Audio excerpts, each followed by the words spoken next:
Bismillahirrahmanirrahim. Assalamu alaikum ve rahmetullahi ve berekatuhu. Hurmatly cemaat, amansızları, tinsizları. Bugün Xudo kalasa 9 sentyabr 2024 yıl Qasiyetli Qurshaq aylığında kompleksde turabız. Özüңүздөр жардам берип аткан ошол Алмазбектин bir туганыбыздын юбилейси Xudo kalasa bugün ustalarımız birinci қатарын айлантырып өттү. Эми булар нарыкта чекте иштеп аткан себебине байланыштуу булар айырга барып эртең бүрсү күнү bir айлантырып анан кайра келип өзүнүкүн урат.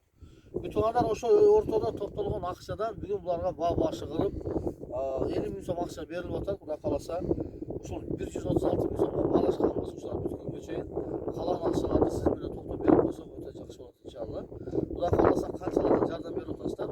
Allah subhanahu wa ta'ala o şakılgan milletimizlerge cennetin firdavsıdır. Cana dünya can ahiretin baktırılığını kala verse Kırgızstanımızda, elimizde, yurtumuzda her daim amançılıkta berekesini versin.